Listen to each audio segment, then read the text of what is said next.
Don't cheat Uncle Sam. Americans, most of us find this admonition unnecessary.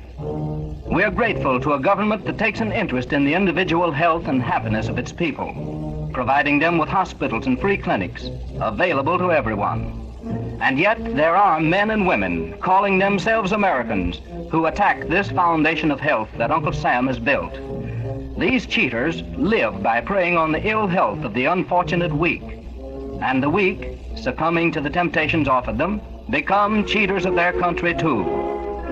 The Harrison anti-narcotic laws states that the sale of narcotics by anyone except a licensed dealer to a reputable physician is illegal, and so is their purchase.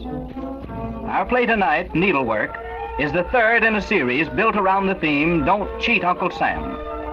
It's the story of a woman, Marion Carmichael, who unwittingly became the victim of unscrupulous dope dealers.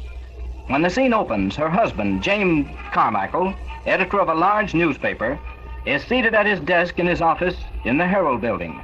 His secretary, Miss Winston, has finished taking dictation and is preparing to leave. When you finish those letters, Miss Winston, just sign them. I won't have time to look over them this morning. Yes, Mr. Carmichael. And, Miss Winston, I'm not to be interrupted while Mr. Hadley is here. Very well, Mr. Carmichael.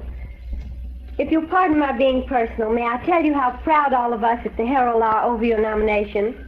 Well, never count chickens before they're hatched, Miss Winston. I'm not in the governor's mansion yet.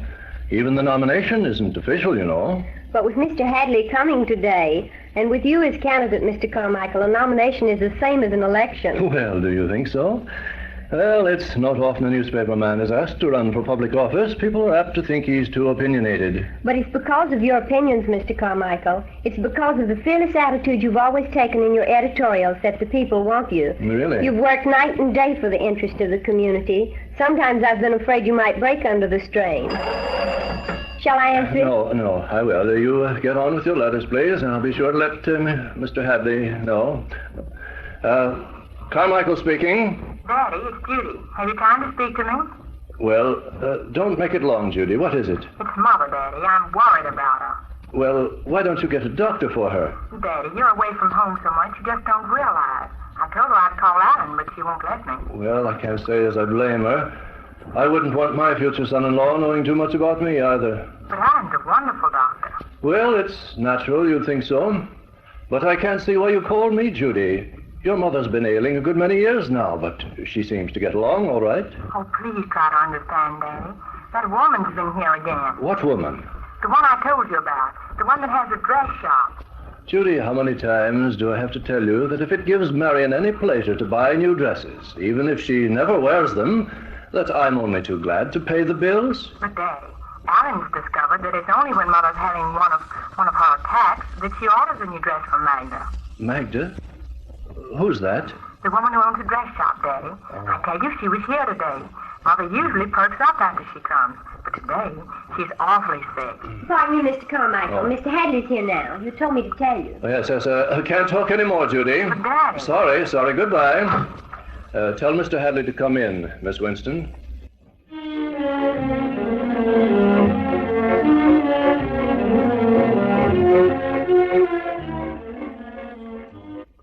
But I don't understand, Hadley. You say for personal reasons. You mean there's something about me personally that makes the committee hesitate to nominate me? This is a difficult position you're putting me in, Carmichael. When I say personal, I don't mean... I know. It's the newspaper. Yes, I've always realized that my position here might prejudice my choice. Now, but naturally, I'd immediately sell my interest in the Herald. It isn't newspaper, Carmichael. When we first considered you, that question did arise, of course. No, the public is favorably impressed by your editorial. Well, what's wrong then? Jim, the committee has been approached by a group who opposes your nomination. Ordinarily, they're the sort we'd fight. But they've gone so far as to tell us that if you are nominated, they will expose something very unpleasant about your family. My family? Why, there's nothing anyone could say against my family. Why, my son Paul's a scholarship student at Harvard. Right, the authorities there for his record. We have, Jim. It's all that you say. And Judy, my daughter, Judy's one of the finest girls that ever lived. She's engaged to young Alan Carter. He's resident physician at St. Luke's. Oh, there's nothing wrong with Carter, is there? Fine young fellow. Brilliant career ahead of him. Well, then, what are you driving at? I've never met your wife, Jim. I've never met Mrs. Carmichael. Well, Marion's a semi-invalid. Yes, has been so for years. Say, you're not accusing Marion of anything, I hope? I told you I'd never met your wife, Jim. I see. Yes. Well, of course, Marion can't assume full duties as hostess in the governor's mansion, but my daughter will take on that responsibility whenever necessary. My wife's ill health hasn't kept me from being a good newspaper man, and I can't see why it would keep me from being a good governor. Jim, did you ever hear your wife mention a woman? A woman named Magda? Magda, let me see, where did I hear that name? Magda. That group I told you about. That group who opposes your nomination. Told us to look into this woman's intimacy with your wife. But we can't seem to get anything on her. The woman runs a dress shop. Oh. And as far as we can see... Oh, dress shop. Magda. Yes, I remember now. It was Judy. I see through the whole thing.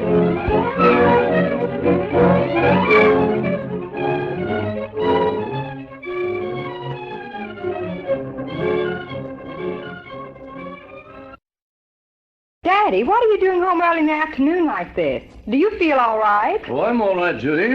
Where's your mother? Up in her room, but I wouldn't disturb her, Daddy. She's been awfully upset. Come into my study with me, Judy. Close the door, please. Yes, Daddy. Now, what is it, Daddy? Are you going to be governor? Judy, tell me all you know about this woman, this Magda person. Oh, is that what you came home for? I'm glad you did, Daddy. I've been awfully worried. You see, she was here today. She had a dress box on her arm, and she walked right past me and went up to Mother's room. What for? Oh, Mother always has her come up to try on the clothes. Daddy, today it sounded as if they were arguing, and Mother was crying. After Magda had gone, taking the box with her, Mother locked the door into her room. She wouldn't let me in, but I could hear her moaning. That's why I called you. I see. Well, Judy, for the past year or so, your mother has been spending hundreds of dollars every month for her clothes. Hundreds of dollars? When we were poor, your mother never complained. So I thought that now the least I could do is to give her anything she wanted. But you haven't done that, Daddy. You haven't given her yourself. Well, there's Alan. I called him this morning, and he said he'd try to come by. Hello, Alan. Hello, sweet. Well, how are you, Alan? How are you, Mr. Carmichael? Fine, Alan. I want to talk to you alone. Please wait outside for a little while, Judy. But, Daddy... Better give the dog a romp around the block, Jude. Is this what being a doctor's wife is like? Afraid so, sweet. Are you willing? What else can I be? I close the door.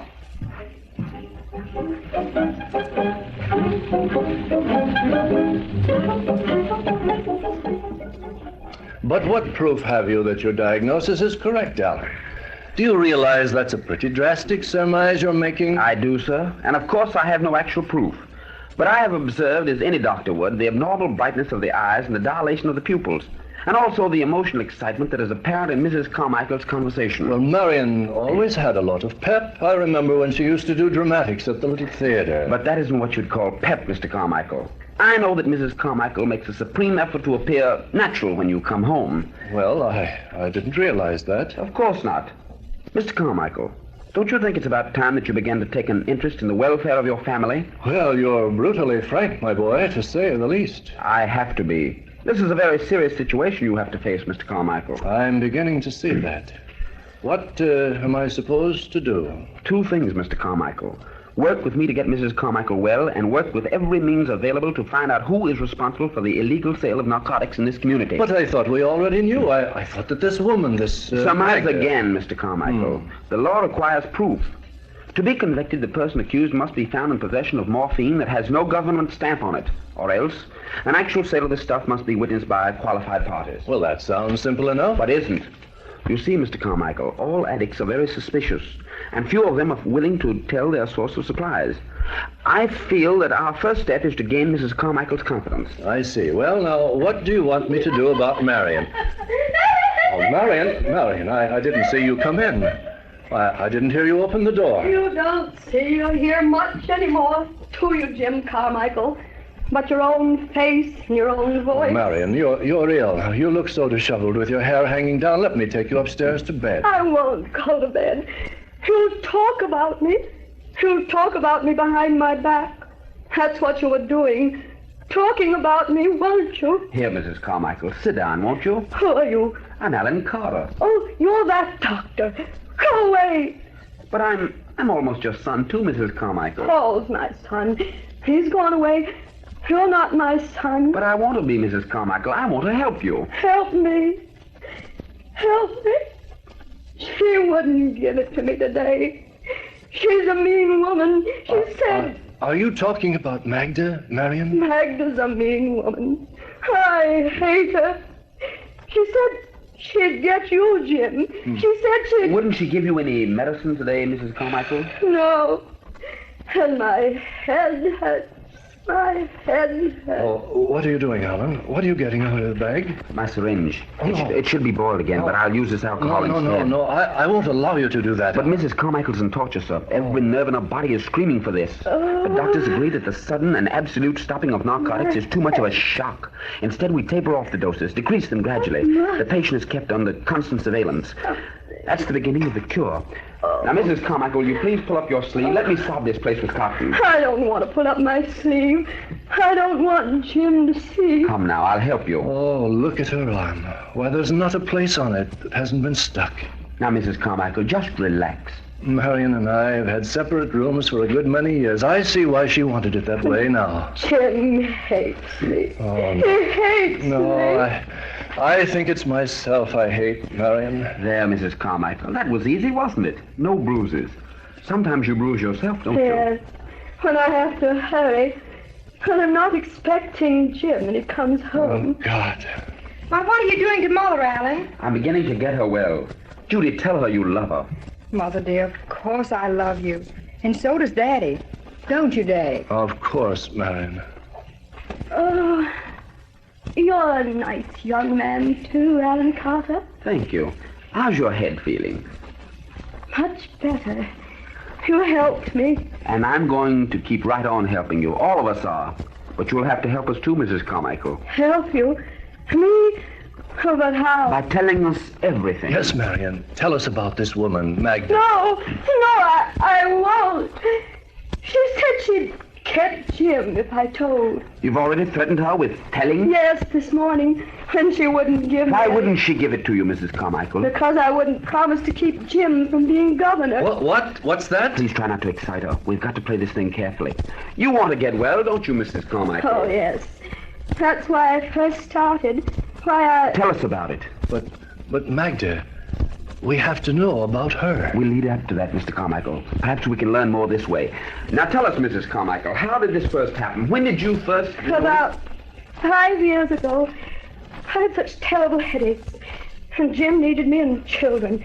Judy was 17 and Paul had just started high school. 5 years ago. Yes, that's when I became editor of the Herald. You were so busy. You worked so hard. I didn't want to bother you.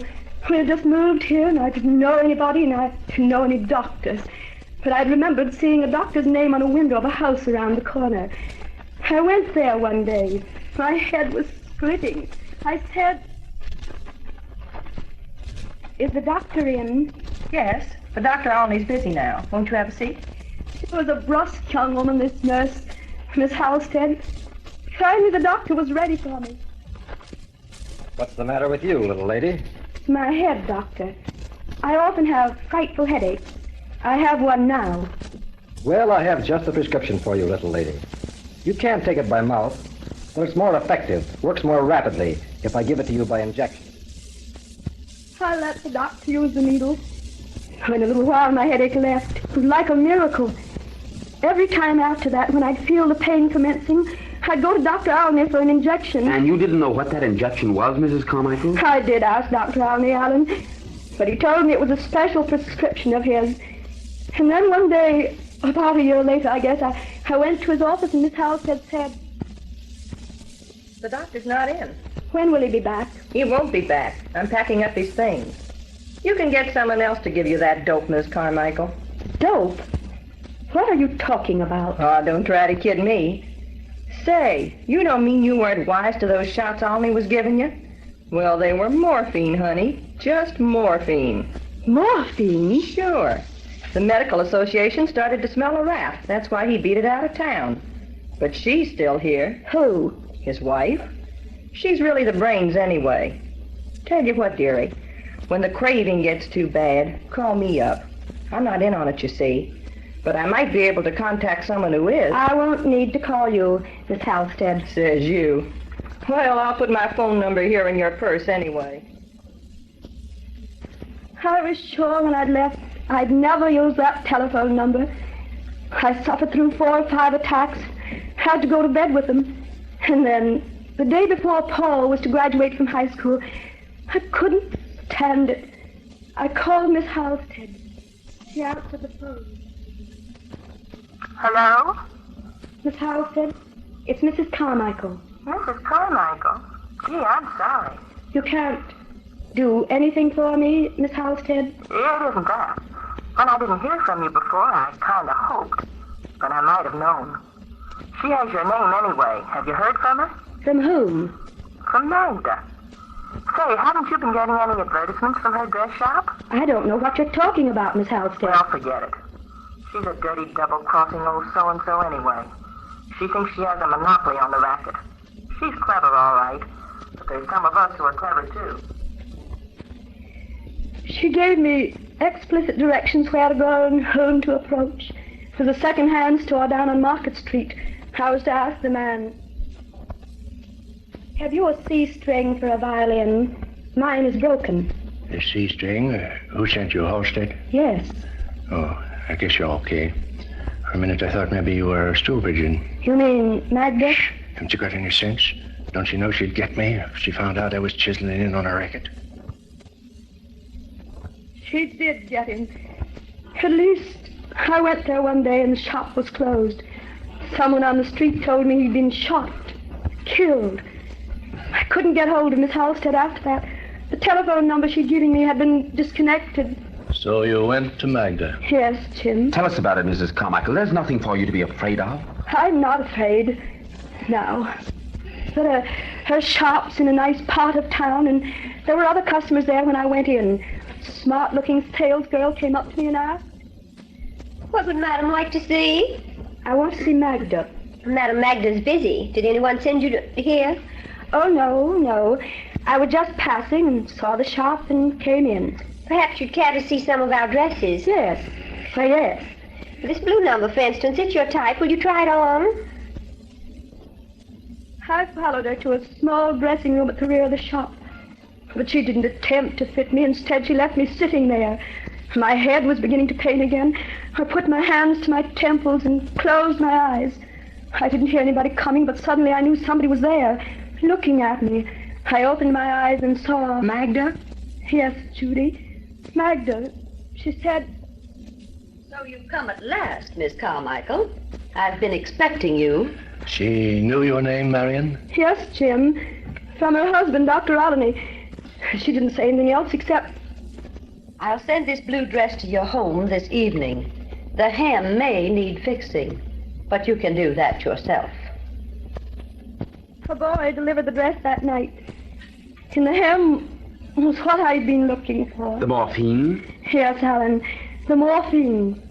After that, I seldom went to a shop. I'd call her and tell her I wanted another dress. Sometimes she sent it by messenger, and sometimes she came herself. Like today? Yes, only today. Today she wouldn't leave the dress. She said she'd heard you were running for governor, Jim, and that I must do something to stop you. What did she suggest you do? She didn't say. Just something. And that if I didn't, that she would... I see. Mrs. Carmichael, did she tell you that if you decided to change your mind that you could call her and she'd bring you another dress? That's what she said, but... Oh, well, of course I won't. I won't do anything to hurt Jim. But don't you see you're helping your husband, and you're the only one who can. We have to catch this woman red-handed and quickly. Mr. Carmichael, call the local office of the Federal Bureau of Narcotics. Tell them to send out an agent and a stenographer immediately. And when that's arranged, Mrs. Carmichael must call Magda. Tell her she's changed her mind. Get her to come out here and... I can't. Oh, yeah, but do it for me. Won't you, Marion? Come, do it for me. Everything depends on it, Marion. I'm afraid of Magda. But we're all right here with you, Mrs. Carmichael. You used to be a good actress, Marion, back in the old days at the little theater. Can't you put on an act for us now, my dear? I was a good actress. You thought I was a good actress, didn't you, Jim? Why, the best. We'll set the stage in your bedroom. It has a bathroom and a sitting room adjoining. The federal agent will be concealed in there with his stenographer. Alan and I will be there, too. What about me, Daddy? Can I be there with you? Listen, Jude, you've got your part to do, too. Let her in the way you did this morning. Let everything seem as usual. It's just like a play, isn't it? Yes, Mrs. Carmichael, and you have the leading part. We're counting on you to do it well.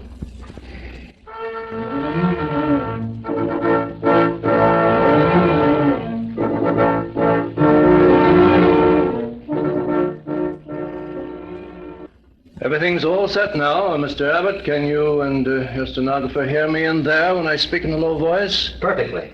Miss Smith has her pencil and shorthand book ready. And I have a feeling she's going to take down something pretty important today. I have, too. Are you all right, Mrs. Carmichael? Remember, act as if you're wild for the stuff. Beg her to give it to you. Promise anything.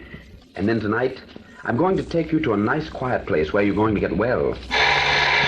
There she is now. Answer the doorbell, Judy. Start acting, Marion. Oh, my head. My head. Oh. But my mother's sick. You can't go up to her room. She's too sick to try on a dress now. It was your mother's orders that I go straight to her room, Miss Carmichael. Oh, it's you, Magda. I have the dress you ordered. I thought you'd never come. Give it to me. Give it to me. So, you've changed your mind, have you? A fine governor's wife you'd make. You weak, sniveling creature. Oh, give it to me, Magda. Give it to me. I'll promise anything. I'll do anything. Not so fast. What do you think I am?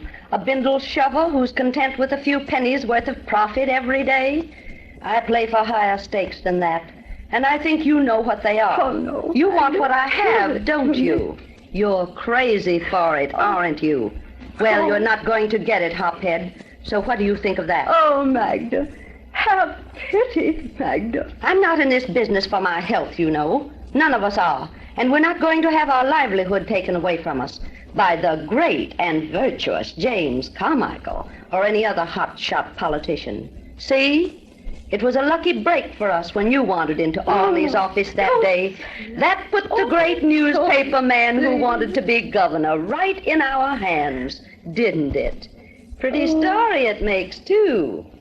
Racket Buster's wife is dope addict. Oh, no. That will get him to the Capitol, But won't you it? wouldn't do that, Magda. You couldn't do that.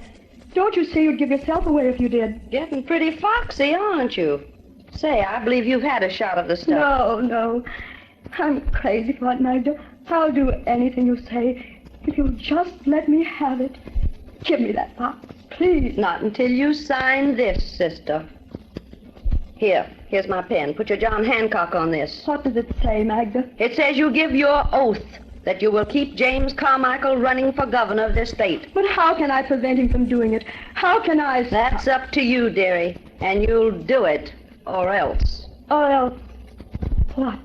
I think you remember the man on Market Street who sold violin strings. No! Don't you? No! Come on, sign this. Oh, but my hand's shaking so I can't. Oh, let me have a shot first, Magda. You know I won't shake so then.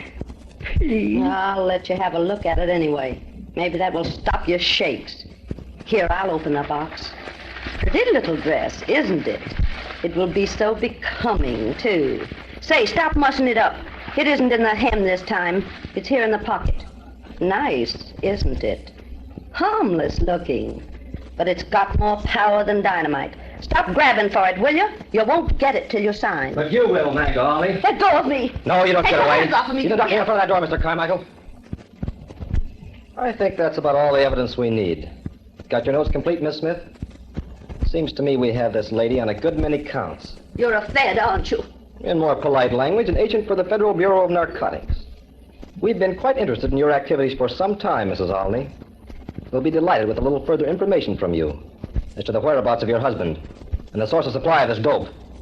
Come on with me now, or we can discuss the matter at greater length. But before we go, let me thank you, Mrs. Carmichael, for a beautiful performance. She's a dirty, double-crossing swine. And so are you, Jim Carmichael. You can open the door now, Doctor. And thank you all so much. You were wonderful, Marion. Lie down here, Mrs. Carmichael. Try to rest. We're all very proud of you. And you're going to make me well. With your help. They got her, didn't they? Oh, Mother, how are you? Your mother did a grand piece of work today, Judy. And now we're going to take her where she can rest. Pack a bag, sweet, and you and I are going to drive her to a lovely, quiet place, not far from here, that I know about. I'm very tired. Well, of course you are, dear. Most great actresses are after giving a grand performance. You sound like you used to, Jim. I am. And you're going to be, too.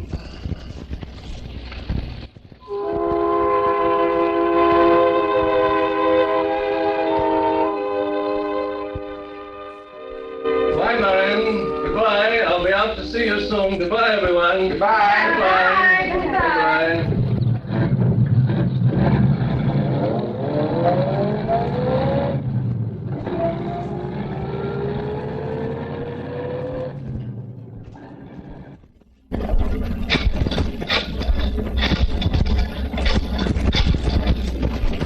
Let me speak to Mr. Hadley. Yes, tell him it's Jim Carmichael, wishing to speak to him. It's important. Oh, Hadley, it's Jim. I think we'd better reconsider that nomination business. Yes, I don't believe you're going to have any active opposition to my choice now. Yes, and there's plenty of work I can do for the state. And Hadley, Mrs. Carmichael will be able to help me, too. She already has.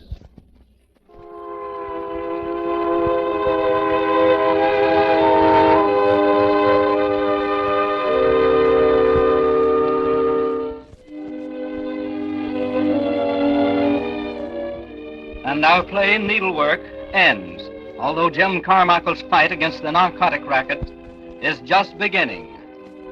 In conclusion, let me quote from a recently published statement of Harry J. Anslinger, Commissioner of the Federal Bureau of Narcotics. Quote, "Unscrupulous men and women seek constantly to entangle more and more of our people in the deadly net of addiction. The forces of the Treasury Department, of which the Bureau of Narcotics, with its 300 men as a branch, work unceasingly against this invasion, which seeks to make wreckage of human hopes, happiness, and existence itself. May we have the assistance of every good citizen in attempting to eradicate this evil." Unquote. Signed, H.J. Anslinger, Commissioner of Narcotics. Americans, let us be good citizens. Needlework was especially written for radio by Ellen Lee Brashear. The cast included Marjorie Lyons, Jane Buttiker, Joanna Lee, Grace Smith, Edwin McClure, Richard Broach, Torge Grimstad, Edward Murphy. Your announcer, Fred Scott.